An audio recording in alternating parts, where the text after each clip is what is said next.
매번 올라오는 사연 듣기만 하다가 용기 내서 사연 한번 보내봅니다. 나이가 많아 글재주가 없어 두서가 없을 수도 있는데 내 이야기다 싶거니 생각하시고 넓은 아량으로 들어주시길. 그러면 이야기 한번 시작해 보겠습니다. 저는 58년생 개띠 격동의 시기를 헤쳐온 눈에 넣어도 아프지 않은 3명의 손주를 가지고 있는 할머니입니다. 아래로 연년생 아들, 딸 갖고 있으니 저도 따지고 보면 며느리한테는 불편한 시어머니이기도 하고 반대로 우리 딸한테는 세상에 하나뿐이 없는 친정엄마이기도 합니다. 매번 올라오는 사연들 보면서 제가 며느리가 볼 때는 너무한 시어머니이기도 하겠다는 생각이 들기는 하는데 제 얼굴에 침 뱉는 것 같아 어디 가서는 남 부끄러워 말해본 적 없는 이야기니 이렇게 사연 한번 적어봤습니다. 애들 아빠하고는 선봐서 만났고 사랑 없이 시작한 결혼 생활이지만 이제는 뗄래야 뗄 수 없는 강한 유대관계를 가지고 있습니다. 서로 없어서 죽고 못 사는 정도는 아니지만 죽을 때까지 함께할 사람이라는 사실 하나만큼은 확고하네요. 당시에 건설업에 종사하던 애들 아빠 덕에 당시 신도시로 개발 중이던 일산으로 삶의 터전을 옮겼습니다. 이제 와서 아들내미 딸내미는 그때 왜 분당으로 가질 않고 일산으로 갔느냐고 투정 아닌 투정을 들어야 했지만 저는 한 번도 일산에 터 잡은 것을 후회한 적이 없어요. 애들 말대로 분당에 터 잡았으면 더 넉넉한 형편이긴 하겠지만 말이죠. 지금 제가 사는 곳도 분당 못지않게 집값이 많이 올랐거든요. 2013년도에 둘째인 아들놈 장가 보낸 걸 마지막으로 이제 부모로서 해야 할 일 다 끝냈다는 생각이 들고 남은 여생 손주들이나 돌보며 즐기다 가면 되겠다는 생각이 들더군요. 아파트 하나 가지고 있는 거 애들 아빠랑 저랑 둘이서 노후자금으로 쓰고도 남을 정도로 아파트 가격도 오른 상태고 애들 커가면서 틈틈이 재테크한 돈으로 딸내미 시집도 보내고 아들 결혼할 때 집 사라고 1억 5천이나 보태줬으니 저희들 할 도리는 충분히 다 했다고 생각합니다. 아직도 며느리가 그런 건지 아들내미 머리에서 나온 건지 진실은 모르지만 아들내미 결혼할 때 이러쿵 저러쿵 사건도 많았답니다. 아들놈이 뜬금없이 지금 일산집을 팔아 자기들 신혼집하게 아파트를 해달라고 하더군요. 이미 1억 5천이나 도와주지 않았느냐고 하니 어차피 아버지도 곧 은퇴하실 거고 두 사람이 사는데 신도시에 30평대 아파트가 뭐가 필요하냐면서 저희가 지원해준 돈을 도로 가져가서 작은 연립 하나 구해서 살라고 그리고 일산집 팔아서 자기들 신혼집을 투자 가치가 있는 어디 지역에다가 해달라고 했습니다. 농담식으로 그렇게 해주면 엄마 아빠 나이 들면 모시고 살 거냐고 한마디 던졌더니 그 말에는 그건 나중에 상황 봐서라고 말만 흐리고 대답은 않더군요. 사실 그럴 생각도 없고 기대도 한 적 없지만요. 너무 완강하게 부탁해오는 판에 어떻게 해야 할지 고민하다가 먼저 시집간 딸아이한테 전화해서 이 상황을 이야기했어요. 그때도 역시 그렇게 할 생각은 없었고 상황이 이러한데 너는 어떻게 생각하느냐 물어볼 심산이었습니다. 그런데 딸내미는 대번에 불같이 화를 내면서 저한테 한마디 하더군요. 자기 결혼할 때는 3천밖에 해주질 않았으면서 동생 1억 5천 해줄 때도 불만이 있었지만 가만히 있었는데 동생한테 재산이라고 집 하나 있는 것까지 팔아서 해주려고 하는 거냐면서요. 저는 그렇게 할 거라 말한 적도 없는데 그날을 기점으로 그걸 가지고 남매가 서로 내가 더 받았네 덜 받았네 부모한테 지가 더 잘했네 못했네 하면서 싸우고 있으니 그 꼬라지가 한심하기 그지 없더군요. 아들 결혼 준비하는 와중에 두 사람을 집으로 불러 정확하게 말해줬습니다. 지금 사는 아파트는 유산으로 나눠줄 생각도 없고 정리할 생각도 없다고요. 아들한테도 새집 해줄 생각일랑 전혀 없다고. 이 아파트가 뭐라고 남매가 서로 네가 잘했네 내가 잘했네 하는 꼬라지 보니 그냥 두 놈 다 꼴도 보기 싫고 그냥 노후에 집을 담보로 니들한테 손 하나 안 벌리고 주택연금이나 타먹다가 갈 거니 그렇게 알라고만 하고 말았습니다. 물론 진심은 아니었습니다. 그 말에 아들내미도 딸내미도 저에게 그게 뭐하는 짓이냐면서 자식들 잘되게 해줘야지 왜 나라에다가 집을 주냐며 방방 뛰더군요. 딸내미는 그래도 첫째라고 그날 이후로도 아무 일 없다는 듯이 평소처럼 연락도 하고 집에도 틈날 때마다 들르는데 제 집 팔아 자기 집 해줄 줄 알았던 아들놈은 결혼하고 나서 2년 동안 우리 찾아오는 건 고사하고 잘 지내시냐 안부 전화 한 통도 한 적이 없습니다. 자식 농사 잘못 지은 셈 치고 없는 자식이다 생각하고 돈 때문에 이렇게 영영 안 보고 사는갑다 싶었는데 연락 안 하고 산지 2년째 되던 애 말도 없이 며느리랑 집으로 불쑥 찾아오더군요.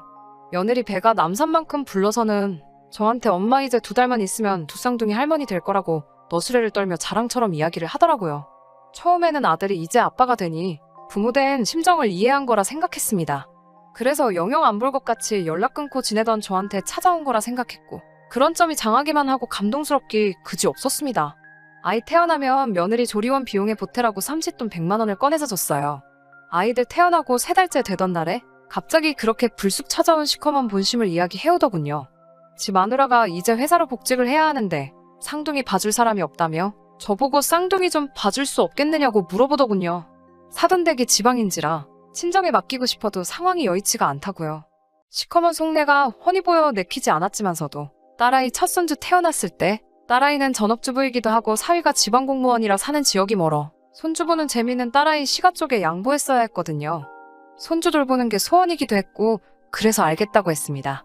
그렇게 5개월 정도를 일산에서 노원까지 버스랑 지하철을 갈아타면서 아들 집으로 출근을 했습니다. 며느리는 제가 아이를 봐주기 시작한 지 얼마 후부터 눈치 아닌 눈치를 주기 시작하더군요. 집에 들어오자마자 아들한테 집에 먼지가 많다는 둥, 같이 퇴근하고 들어왔으면서 여태 설거지도 안 하고 뭐 했냐고 핀잔을 준다던지, 아기들 쓰는 이불은 자주 빨아주는 게 좋지 않냐고 하며 누가 봐도 제가 들으라고 마치 저보고 집에 있으면서 해놓으면 좀 좋냐고 하는 소리처럼 들리더군요. 애 봐주는 것도 모자라 집안일도 거들어달라는 듯이 눈치를 주기 시작하니 제가 속이 좁은 사람일 수도 있겠지만 해주기가 싫어지더군요. 그래서 하루는 두 사람을 불러서 이제 차비도 많이 들고 날도 추워져 힘들다고 못하겠다는 식으로 이야기했습니다. 그랬더니 며느리가 대본에 이달 말에 그간 수고하셨다고 안 그래도 100만 원을 드리려고 하던 참인데 왜 갑자기 그러시느냐고 뭐라 하더군요. 그깟 돈 몇 푼 받고 싶다고 하는 것도 아니고 돈 때문에 그러는 거였으면 진즉에 첫 달부터 안 했을 거라고 이야기했더니 대번에 저들이 뭐 섭섭하게 한 것이 있냐는 식으로 나오더군요. 애 봐줄 사람 없다고 2년 만에 찾아온 것도 아무 말 없이 그냥 넘어가 줬는데 저들이 섭섭하게 한 게 있냐는 말을 들으니 더 이상 할 말도 없더군요. 아들이 제 면전 앞에다 대고 성화를 내더군요. 맞벌이에도 돈이 모자란 지들 사정 뻔히 알고 있지 않느냐고요. 그때 자기가 말한 대로 제 집 팔아서 자기들 집 해줬으면 애엄마도 일 관두고 전업주부를 했을 거라며 그 집이 지금 얼마인지는 아냐면서 저 때문에 손해를 봤다는 식으로 말했습니다. 거기에 저희는 주택연금에 노령연금까지 타고 있지 않냐면서 따지고 보면 제가 자기들보다 더 여유 있을 거라고 자식이 잘하려고 발버둥 치고 있는데 좀 도와주면 안 되냐는 식으로 따져 물어오더군요. 듣다 보니 노친네가 용돈 몇 푼 달라고 곤조부린다고 생각하는 것 같아. 아니라고, 됐다고, 그냥 애 봐줄 터이니 이 이야기는 그만하자고 말하고 대화를 마무리 지었습니다. 어느 날 평소처럼 아들 집에서 손주들 돌보고 있는데 사부인이 집으로 문을 따고 들어오시더군요. 어쩐 일이냐 여쭤봤더니 깜짝 놀라시며 이야기 못 들으셨냐고 하면서 며느리랑 전화 연결을 시켜줬습니다. 저한테 미리 언질 한번 해주지 않은 채 그날 며느리가 이제 친정엄마가 집에서 같이 지내시면서 아이들 돌봐주기로 했다고 지가 정신이 없어서 저한테 말한다는 걸 깜빡했다면서 이제 그만 오셔도 된다고 이야기하더군요.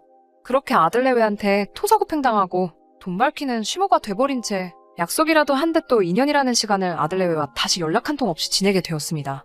제게 원래 주려고 했다던 100만 원도 끝끝내 주지 않더군요. 아들내외의 행동이 괘씸하기도 했지만 5개월 동안 정이 잔뜩 들었는지 손주놈들이 너무 보고 싶었는데 연락 없어 지내는 그 기간 동안 사진 한 장 받아볼 수 없었습니다. 아들내외나 사부인 카카오톡에 올라오는 사진 몰래 보는 것 말고는 손주들 볼 방법도 없었어요. 답답한 마음에 딸내미가 찾아온 날에 이 이야기를 했더니 딸내미도 그 사실에 불같이 화를 내더군요. 그 자리에서 아들에게 전화를 걸어 엄마한테 그러는 게 아니라고 화를 내는데 통화 중에 이게 다 엄마가 자초한 일이라고? 오랜만에 전화해서 그런 식으로 잔소리만 할 거면 앞으로 연락하지 말라는 듯이 대답하고 그냥 전화를 끊었어요. 딸내미는 사돈댁에다가 아들 줬다고 생각하라고 요즘은 아들이 출가회인이라고 없는 자식 치라고 이야기하지만 부모된 마음에 그게 되나요? 더군다나 손주들하고 짧은 시간이지만 정도 잔뜩 들었는데 말이에요. 무소식이 희소식이겠거니 생각하면서 그렇게 2년이 훌쩍 지났는데 아들놈에게 또 뜬금없이 연락이 왔습니다. 손주들 데리고 애비가 좋아하는 과자 몇 봉지 사서 저희 집으로 왔어요. 무슨 바람이 불어서 찾아왔는가 했더니 대번에 또 애들 좀 봐줄 수 있냐고 물어보더군요. 사부인은 어쩌고 다시 나에게 애들을 봐달라고 하느냐고 했더니 그간 애들 봐주시다가 허리가 안 좋아지셔서 한동안 쉬기로 했다더군요.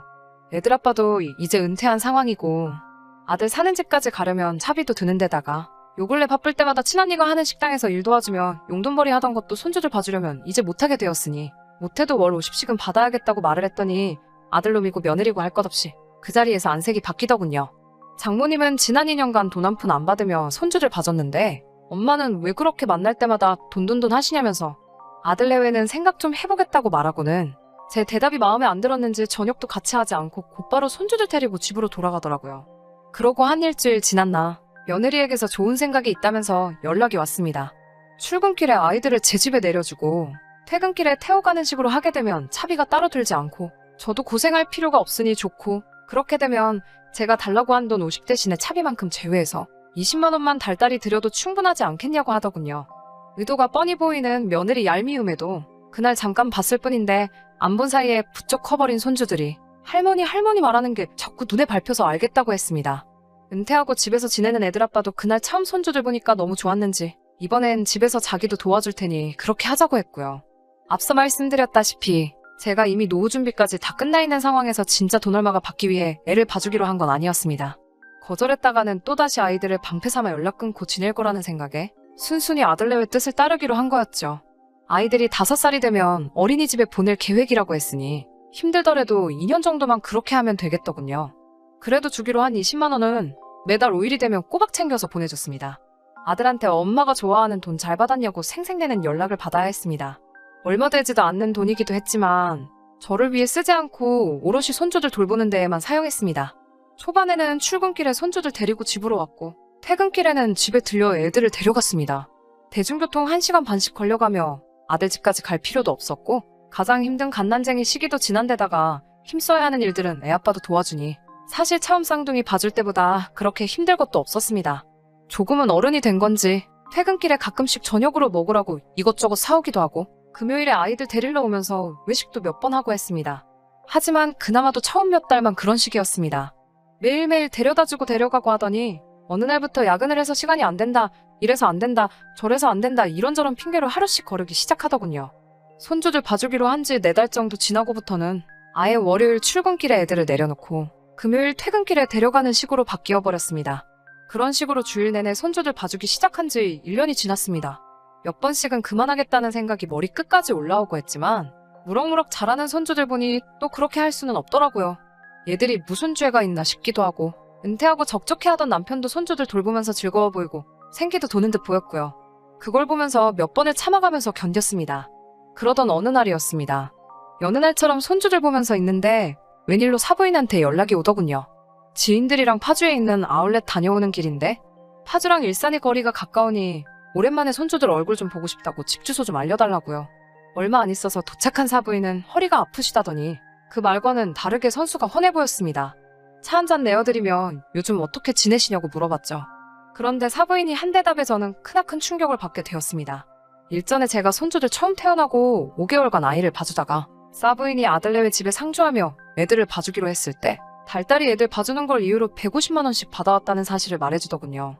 그때 달달이 받으며 모아둔 돈으로 유럽 여행을 다녀오려던 참이었는데 요즘 시국이 이렇다 보니 그냥 친구들하고 여기저기 돌아다니면서 놀러다니고 취미로 골프도 배워서 요즘 바쁘게 살고 있다고 자랑처럼 이야기하더라고요. 제가 알기론 사부인은 돈 한 푼 안 받으시고 아이들 봐주셨다고. 그 말 듣고 반성도 많이 했고 사실 지금 애들한테 20씩 받고 있는데 사부인 돈 한 푼 안 받고 애 봐주셨다는 말 떠오를 때마다 그 돈으로 순대 한 줄 사먹기도 죄 짓는 것 같아 아이들한테만 쓰고 있다고 말을 했습니다. 대번에 사부인이 농담하지 말라는 식으로 애들 봐주면서 100만 원씩 받은 거 다 알고 있다고 불편한 심기를 숨기지 않으시더군요. 원래 사부인도 아이들 돌봐달라는 부탁에 달마다 200씩을 달라고 하셨는데 제가 100만 원을 받고 애를 봐줬다는 말에 자기도 100만 원씩 받은 거라고 하면서요. 그러다가 애들 둘을 봐주는 게 도저히 100만 원 가지고는 본전도 안 나오는 장사라고 생각해서 몇 달 뒤에 100씩 받던 걸 150씩 받기로 했고 애 시집 다 보내놓고 또 뒷바라지 해주는 것 같아? 그것도 하다가 힘들어서 그만둔 거라고 말하더군요. 계속 제가 하는 말이 거짓말이라는 듯이 믿지를 않으시길래 그때는 100만 원은 커녕 돈으로 차비내가면서 애들을 봐준 사실부터 5달치 양육비라며 준다고 했던 그 돈도 끝끝내 받지 못했다는 사실도 전부 이야기해줬습니다. 그래도 사부인에게는 참 감사한 게 그쯤 되면 사부인이 자기가 말실수했다는 걸 깨닫고 상황을 무마하려 애를 썼을 텐데 같은 자식 둔 부모된 마음으로 제 편에 서서 같이 화를 내줬습니다. 퇴근하면 집으로 오지 말고 휴가로 오라고 며느리에게 전화를 하더군요. 오는 길에 제 아들한테도 연락해서 두 사람 다 여기로 모이라고 부부를 전부 소집했습니다. 그러고는 제 손을 붙잡고 자기가 자식 교육을 똑바로 못 시킨 바람에 사돈이 고생을 하셨다면서 눈물을 뚝뚝 흘리더군요.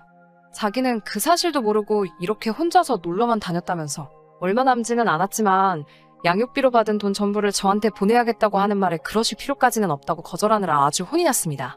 몇 시간 지나지 않아서 며느리가 먼저 저희 집으로 도착했습니다. 시어머니와 친정엄마가 한자리에 모여있으니 보통 상황이 아니란 걸 눈치챈 듯 며느리는 아무 말도 없는 저희 두 사람 눈치를 살피더군요. 그 후 곧바로 제 아들이 뒤늦게 집으로 들어왔고 두 사람이 자리에 앉자마자 사돈은 니들이 자식 새끼이기 이전에 사람 새끼가 많이 하는 식으로 호통을 치더군요. 손주들을 방패 삼아 할머니한테 갑질을 하는 사람들은 들어본 적도 없지만 그게 다른 사람이 아니라 지 자식 새끼였다는 사실이 아주 놀랄 노짜라면서. 사돈은 며느리에게 그동안 제가 애들 방음기간을 계산해달 200식으로 계산하고 주기로 했다가 안 준 100만 원까지 포함해서 3,100만 원을 당장 저에게 입금하라고 했습니다. 혼나는 동안에는 쩔쩔매며 아무 말도 없다가 돈을 내놓으라 이야기하니 그때 돼서야 입을 열더군요. 자기들이 그런 큰 돈이 어디 있냐고 그렇게는 할 수 없다고요. 사돈은 대번에 할머니들이 돌아가며 4년 동안 애 봐주는 동안 사지멀쩡한 맞벌이 부부가 3천도 못 모은 게 말이나 되냐면서 니들이 진짜 사람 새끼들이 맞냐며 혀를 째째 차는데 쩔쩔매는 아들놈 보니 마음이 아프기도 했지만 제가 하고 싶은 말을 그대로 해주시는 것 같아 속이 아주 후련했습니다. 언성이 높아지는 와중에 손주들이 소란에 울기 시작하니 그때 정신이 퍼뜩 들더군요. 애들한테는 됐다고 애초에 돈 때문에 한 것도 아니고 손주들 보면서 기쁜 날이 더 많았으니 이쯤 해도 되겠다고 했습니다. 대신 두 사람 앞에 충격적인 사실을 하나 발표해줬습니다. 사실 어차피 갈 사람인 마당에 너희한테 조금이나 물려주려고 주택연금 신청을 하지 않았는데 덕분에 이제 결심이 섰다고 너희들에게는 더 이상 10원 한 장도 주지 않을 거라고 말해줬습니다. 이 정도면 충분히 해줄 만큼 해준 거 아니냐 했더니 두 사람은 묵묵부답으로 일관하더라고요. 애들은 손주들 데리고 집으로 돌아갔고 사돈어른은 계속 죄송하다고 말하면서 다음날 점심이나 거하게 쏘겠다며 저희 집에서 자고 가겠다고 했습니다. 사돈하고는 그날 밤에 한참 더 이야기를 나눴는데 자기가 생각해봤는데 주택연금을 신청하는 것보다 이렇게 하는 게 어떻겠냐면서 제안을 하나 하더라고요. 지금 사는 집을 팔아 자기들 사는 동네로 이사를 오는 게 어떻겠냐고요. 요즘은 지방도 개발이 잘 되어서 사는데 어려움 없고 어차피 같이 늙어가는 마당에 가차이에서 상부상조하면서 잘 살아보면 어떻겠냐고 말해왔습니다. 그래서 반평생을 살아온 일산 아파트는 결국 정리를 했습니다. 사돈댁이 있는 지방으로 이사를 하면서 당연히 손주들은 더 이상 돌볼 수 없게 되었죠. 울며 겨자 먹기로 어린이집을 보내기 시작한 것 같은데 이상하게도 조금도 미안한 마음은 들지 않았습니다. 지방에 집을 구하고 남은 돈의 일부는 그래도 그나마 효년으로 해왔던 딸내미한테 일부를 증여해줬습니다. 딸내미도 더 욕심 부릴 법도 한데 고맙다고 그리고 잘 생각하셨다며 이제 엄마 인생을 즐기면서 살라는 말이 어찌나 힘이 되던지 이래서 아들보다는 딸이 더 낫다는 말이 있는가 봅니다. 사돈댁과는 이웃사촌이 돼서 그 어느 때보다 즐겁게 잘 지내고 있습니다.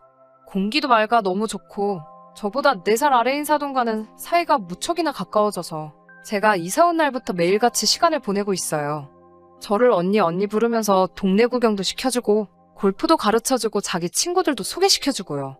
태어나 처음으로 하는 경험들이 신나기만 합니다. 지난 추석에는 며느리를 데리고 저희 집으로 오더라고요. 여태껏 못한 효도 잔뜩 하고 저녁 8시까지 집에 들어올 생각 하지 말라고 하고는 며느리를 저희 집에 두고 갔어요. 그나마 얼마 남지 않은 돈, 자기들 손에 들어올 거라는 생각인지 군소리 없이 청소며 설거지를 하기 시작하더군요.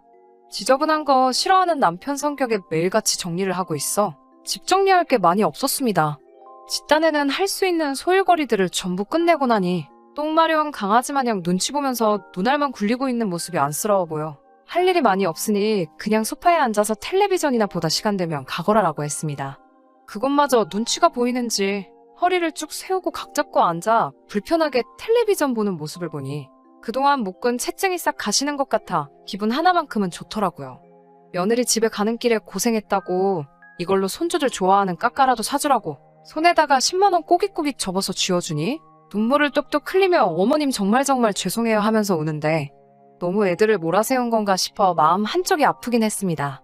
손주들 생각하면 아들한테도 가기 전에 뭐 하나 해주고 싶은 마음은 굴뚝 같은데 사부인은 그런 놈들 해줄 게 뭐가 있냐면서 자기도 해주려고 했던 거 그냥 남은 여생 즐기는데 전부 다 쓰고 갈 거라고 요즘 시국이 조금 정리되면 같이 꼭 세계일주나 한번 하자고 합니다. 사부인 시원시원한 성격은 제 평생 닮을 수 없을 것 같지만 그래도 앞으로 남은 여생 즐겁게 보내보려고 합니다. 글재주가 없어 지루했을 수도 있는데 끝까지 들어주신 분들께 너무 감사드립니다.